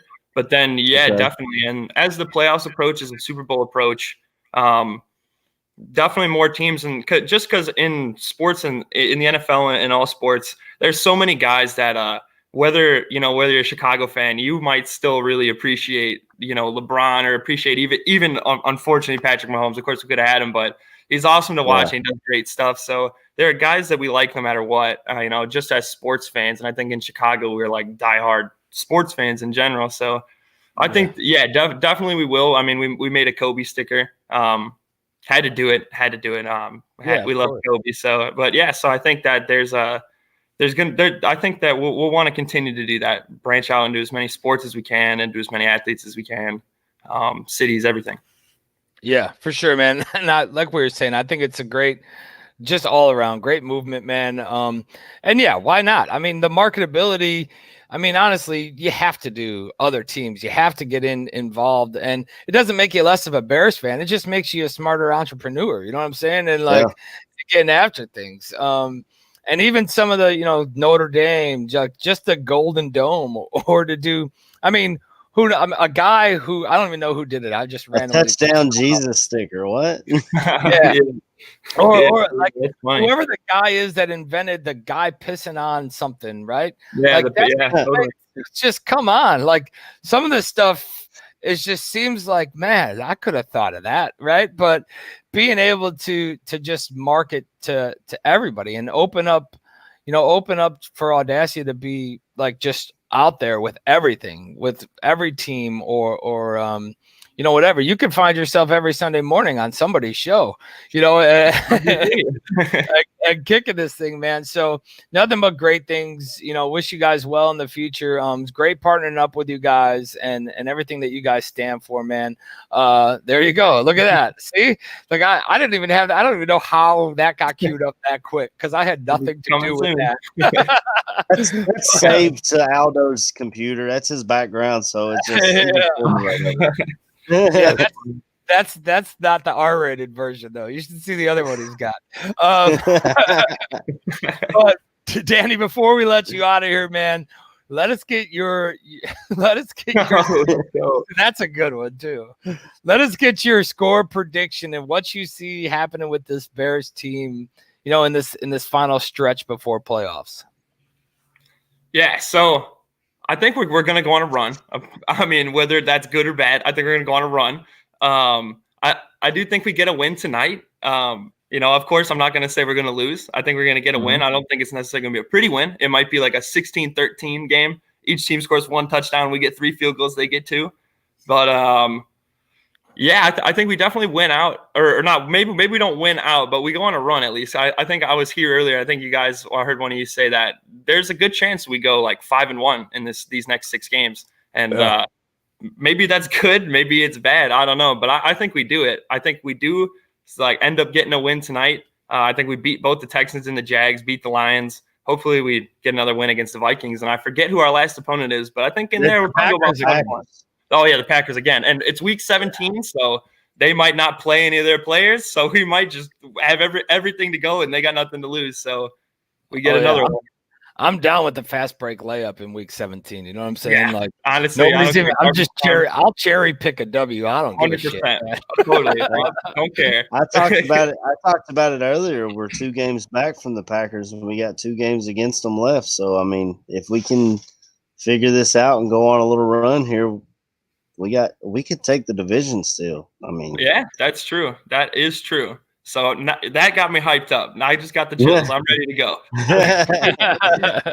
Gotta get the outfits figured out though. Mitch is back. Money Mitch. Let's hope we see him tonight. We got the true laser coming out. The true laser. That's what we're gonna get for the rest. Danny, we appreciate you joining us, man. We appreciate the partnership and Thanks, great bro. talking with you all the time, man. Nothing but well wishes, for Audacia. And if you guys aren't following them yet, check them out on Twitter.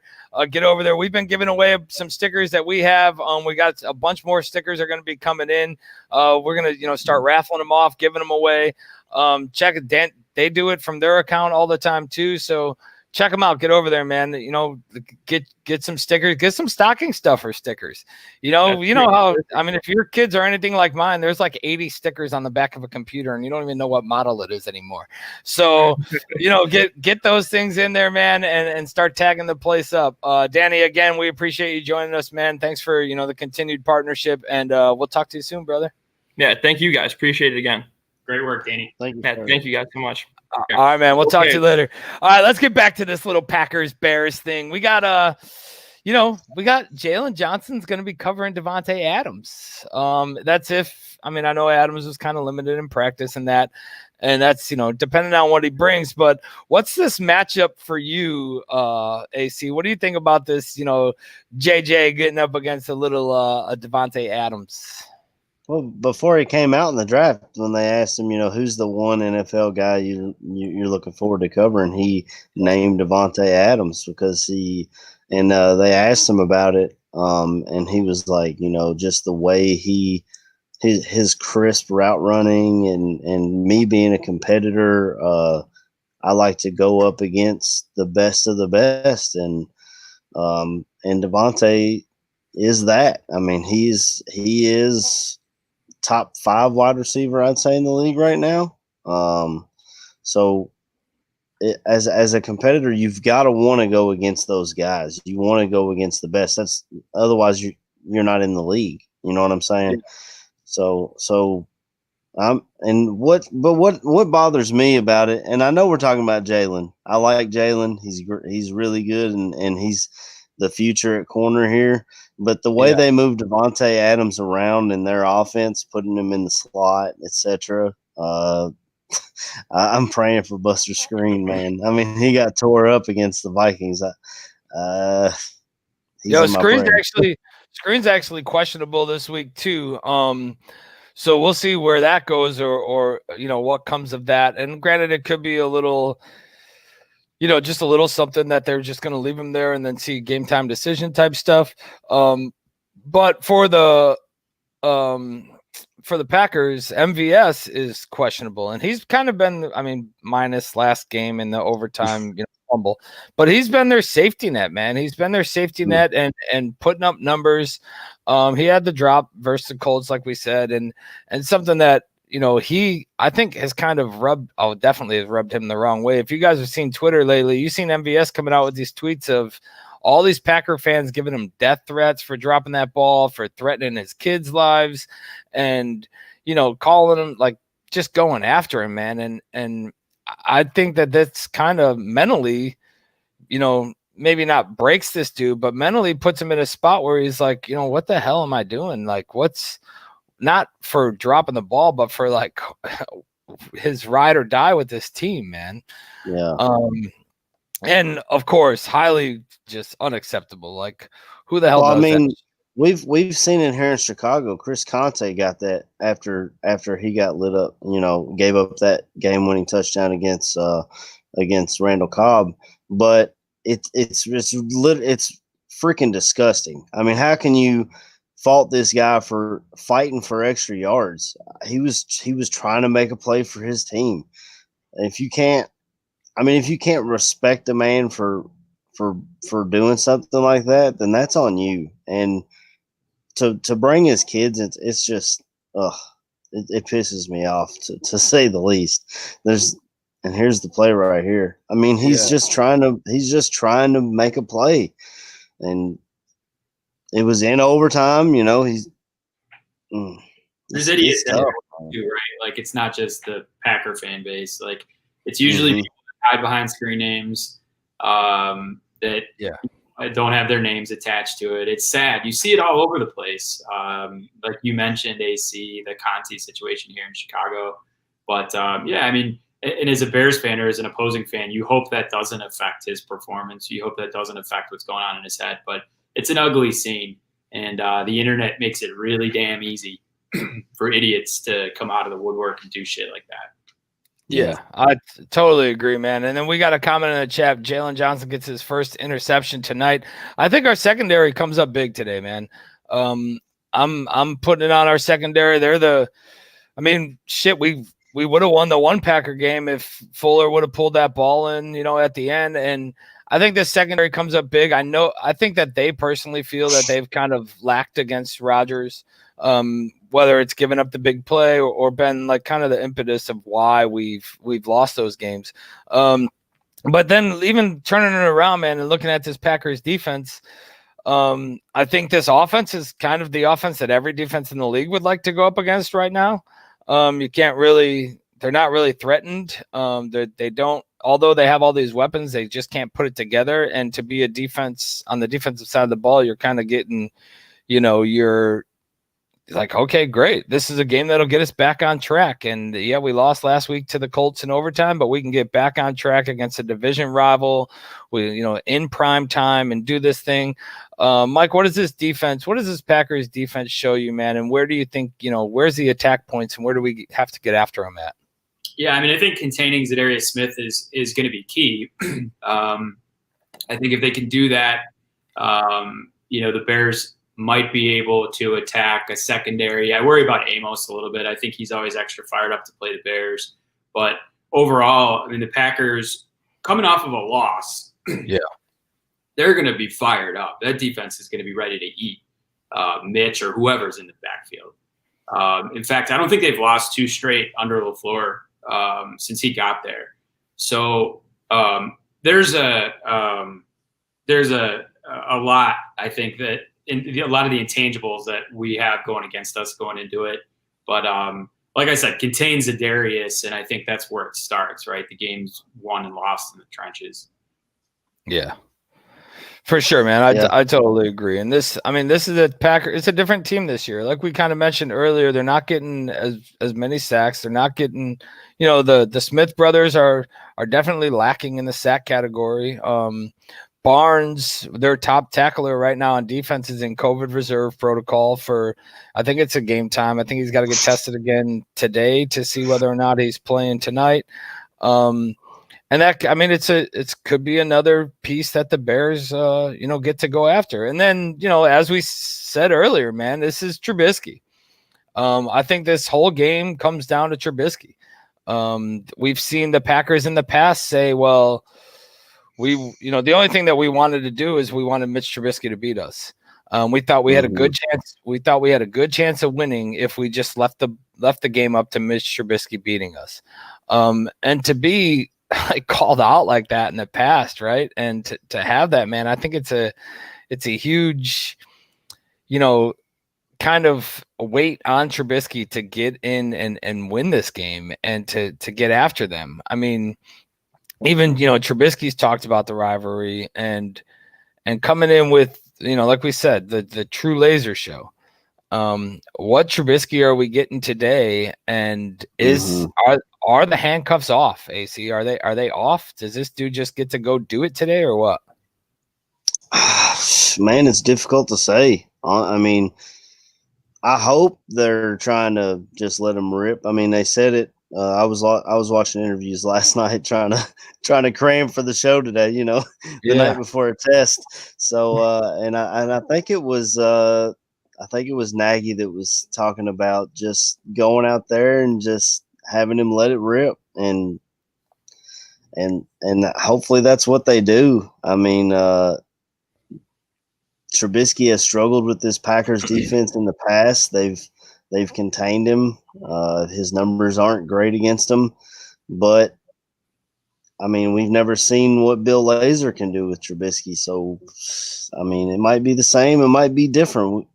I have no idea. And it's I hate coming on here and not. It's like I'm talking, but I'm not talking. Almost like you're talking to Matt Nagy after a game.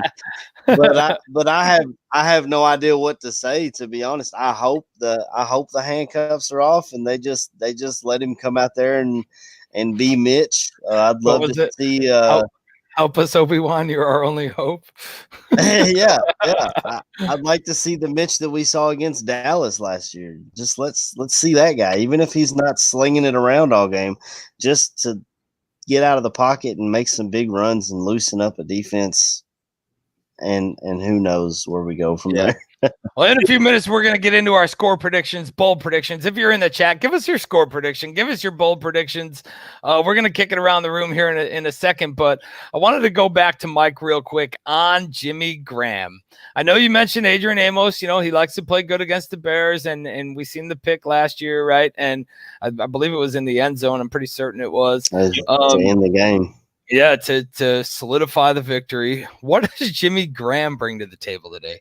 Is this a game to where he's like, you know what? I just want to I want to go out there and stomp these dudes. I want to be your go-to target underneath. Look for me. These guys suck at covering the underneath routes. Get me the ball. Is this a Jimmy Graham game in your perspective? Yeah, I mean, there's a reason why a revenge game is a tough, right? And I think he had a good one against the Saints. So, yeah, I do expect we'll see whatever the props are, hammer the overs on Jimmy Graham props today, because I think they're going to feed him the rock. And, I think you'll see a good game out of him. And I don't know, is it too cliche for me to say that they need to also establish the run to allow things like that? That's how you beat the Packers. You run the ball.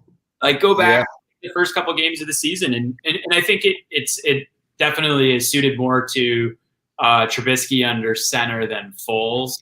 So I expect we'll see that, and then that enables Graham, throws to Graham underneath. That enables a lot of that stuff to be possible. So to answer the initial question, I do expect that we'll see a good game from Graham. I think any player, right, when you're playing your former team, the team that gave up on you, you're a little extra motivated. Yeah, for sure. Hammer those props, people. Prop bets. Yep. I'm gonna get into. I'm gonna just start throwing money down here today. Like, screw it. Yesterday, let's go. Yeah, I think yesterday the wife was. We went on our whole little small business Saturday deal yesterday, man, and just dropped all kinds of money places. And I'm just gonna keep going today, but I'm gonna do it with betting and try to make some of that money back. Let's. I don't want to see any returns. No returns. No returns. We got some comments in the chat. Sorry, I'm slowly dying here. What is it? Jenna? JMNA. Bears 27, Packers 17. The Great Debater says Green Bay 31, Bears 16 with 10 points coming in garbage time. So he's only given us 2 field goals. I think it would have to be 2 field goals unless we're missing an extra point. What else we got here? I'm scrolling up real quick. No bold predictions though. Can I get some bold predictions? Jeez, you guys. Buster Screen will cost the Bears a game. That's not a bold prediction. That's like, I'm talking like get bold. Grab this thing. All right, let me kick it around the room. AC, I'm coming to you for score prediction. Bold prediction. What do you got, man? My bold prediction is that Mitch Trubisky comes out and has 3 total touchdowns on the game. He's got 1 rushing and 2 in the air. He's going to hit Jimmy Graham and Allen Robinson, and the Bears. Man, I want to say the Bears win, but it's difficult. Fuck it, Bears win 21-17, and all your points are Mitch. All right, and Mike, over to you, man. Bold prediction. Let's start with a bold prediction, and then we'll go score prediction, just so we don't ruin them. Yeah, you don't want to hear my score prediction first. So yeah, I think one of you guys brought up the Fuller drop from first game. Yeah. 2020. I think this is like sort of a revenge game for him. I've a Fuller pick 6 today. I think that's pretty etched in his memory whenever he steps foot in Lambeau Field. So I see a little bounce back there. Give me a pick 6. And then the other one, like this is probably as bold as they come. But last week I saw a little bit of hope from Artavis Pierce. he's got some burst. Yeah. Ball one time, but that one play, like he jetted out. He stepped out of bounds too early. I expect that they will feed Pierce. Watch, he hasn't played that. But I expect that they'll give Pierce the ball, and he runs for about 30 yards, and we have some hope in him over Lamar Miller. Where I don't think Lamar Miller, he is who he is at this point of his career, where he's at. So I'd like to see Pierce get the ball, run for 30 yards, a Kyle Fuller pick six, and unfortunately, for a score prediction, I just can't. My heart says, yeah, the Bears can win this football game. My head says there's really, like, you really putting your heart on the line here. So I've got the Packers winning tonight. Unfortunately, I don't like to be that guy. It was like my first show, and I'm, Debbie Downer over here. That's okay. 27-13, Green Bay with the victory. All right. I'm going with the Bears win for sure. I'm going with Trubisky coming back and doing this thing. Like I said earlier, he's going to come out and do it just to, mess up during this Lions game next week. But I'm going to say the defense does its thing. I'm going to say that Robert Quinn comes out and looks like Leonard Floyd against the Packers. And we get a little something out of him today. And then I'm going to say Mooney. I know A-Rob. I mean, we love A-Rob, but I'm going to say Mooney eats up this underneath game today. I think it'll be a Mooney Miller show. I'm going to say Mooney has the most receiving yards today and goes for a touchdown. And I mean, I don't think it's really bold, but Mitch is going to be moving, man. Mitch is going to be moving this ball. Mitch is going to be the highest rusher on the team today. I think Mitch is going to get the most rushing yards on this team today. We're looking at a team that's, I want to say we only have 2 rushing touchdowns on the year. I'm pretty certain that that's accurate, but either way, I'm not giving him rushing touchdowns. I'm just saying that Mitch is going to be moving this ball with his feet more than the running backs are today. And I'm going with the Bears victory. I'm going, let's say 31-24. And that secondary knocks down the damn Rodgers Hail Mary at the end of the game. So those might be some specific predictions that I just gave out, but I kind of just rallied them off at that one point. Everything in my head was telling me Packers 24, Bears 21. And then right at the last second, I said, fuck it. I'm going to go with my heart. And like that, fuck the Packers. But I think that's it, boys. Let's wrap this thing up. Shout outs. We'll go around the room. Any shout outs, get them up there. What do you got, AC? Over to you first. Shout out to y'all coming on here for my weekly therapy session. Shout out to KB and Badge. You couldn't be with us today. We'll see you guys next week. Hopefully recapping a Bears dub. Shout out to everybody in the chat room that stuck with us. Shout out to Jarvis Courtney for coming on and beasting it out. And shout out to Audacia Stickers for coming on. Shout out to Aldo for coming in clutch and producing for us today. That's all I got. Shout out to y'all. I'm sorry. I just looked at this and Clover's is like, Bobby's been speaking to the crystal ball lady.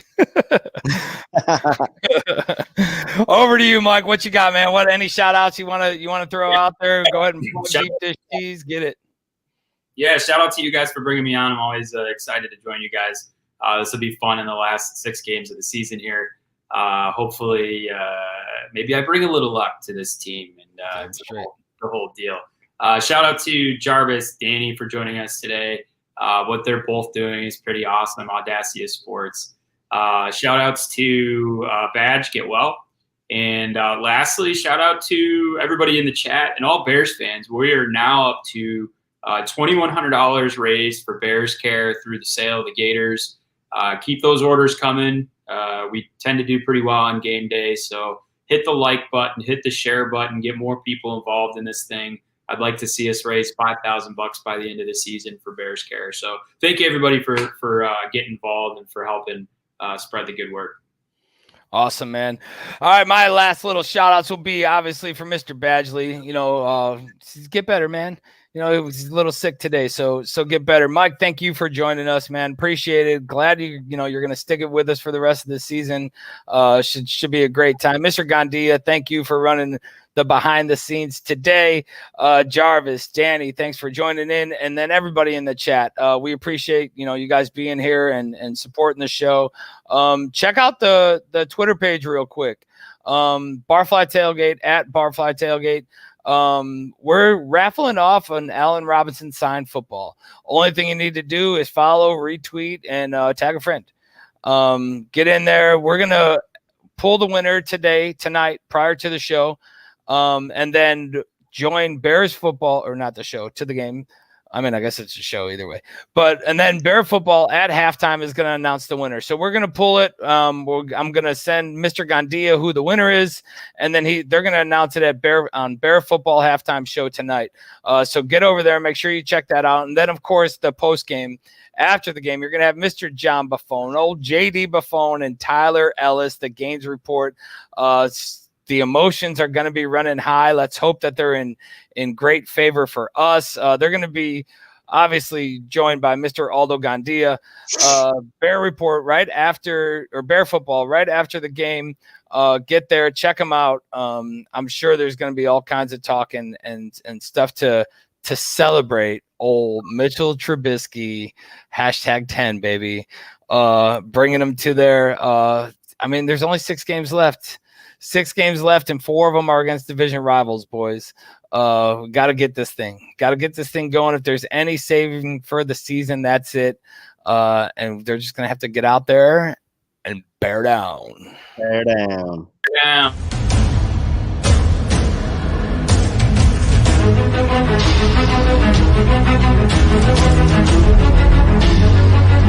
Thank you.